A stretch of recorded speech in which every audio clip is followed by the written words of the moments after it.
شیخ ابو حسن رد کړی دی، نو دا ویډیو را سره واورئ.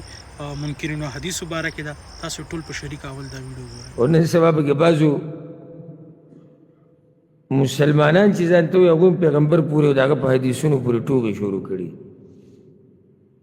یو لګیا وي مړی وي پیغمبر دومره څه ګډ دغه م ترې جوړ کړی دی، خو دغه وحي راوړی دی. دې ته سوچ کوئ او دې سمبولات هم ناسي. سبحان الله څومره حق وي. اس دې خبرې دې طرز ته وګوره، مړه پیغمبر خو صرف وحي، نو دا وحي راوړه داسې معمولي خبره ده؟ او دا چې الله ډېره غوره کړی دا معمولي سړی دی؟ کوشش دا روان دی، دا یاد کوي ګورئ، د کفارو د طرف نه، د علمانیانو د طرف نه، د ملحدینو د طرف نه، د احادیثو نه چې کوم منکر دي د هغوی د طرف نه، چې رو د مسلمانان د خپل دین پرېږدي. زه به یم یا به نه یم، خو دا ولې کوي دا خبره چې داسې ډېر خلک به ورو را پیدا کېږي چې هغه به تاسو له د پیغمبر نه، د هغه د حدیثونو نه، د عباداتو نه توري کوي. مونځ وي، مونځ څه شی دی وي، مونځ لاړ، تراویح وځي چې دا وایي سره رښتي نه. اوس مې د جاوید احمد غامدي بیان اورېده، اوس د دې درس نه مخکې یو کس راته راولېږه، هغه وایي تراویح نام کی کوئی عبادت ہی نہیں ہے.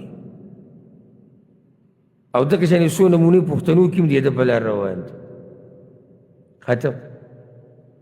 نو پرونه یو په تفسیر کې لګیا و، وایي دا اسراء او معراج او دا د پیغمبر د تله بره او دا د پیغمبرانو دا په هغه پسې مونځونه کول او د جنت او د جهنم دا لیده، دا د مولیانو قصې دي، د دې اوس حقیقت نشته. یاده کوي زما دا خبره، یا به یم یا به نه یم. رو د دې دین نه به م ټول واړئ بلکل.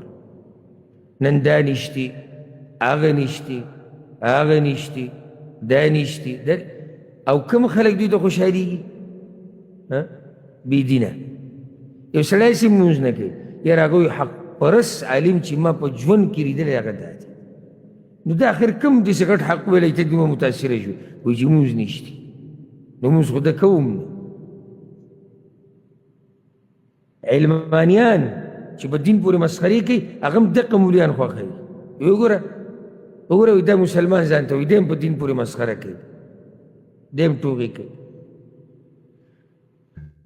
خبره مې دا کوله چې احتیاط ډېر کوئ، احتیاط ډېر کوئ.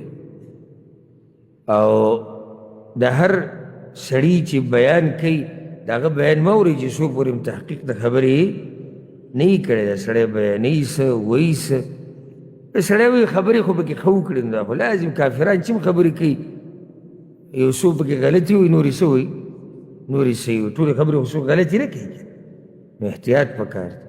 ښه، دا قیمتي بیان چې تاسو واورېدو د شیخ ابو حسن صاحب چې په منکرینو حدیثو باندې کړو، نن سبا په سوشل میډیا باندې او دې مخې ته کېږي او حدیث نه مني.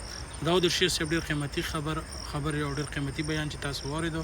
دا شان قیمتي او اهم بیانونو لپاره تاسو زموږ سره اوسئ. السلام علیکم.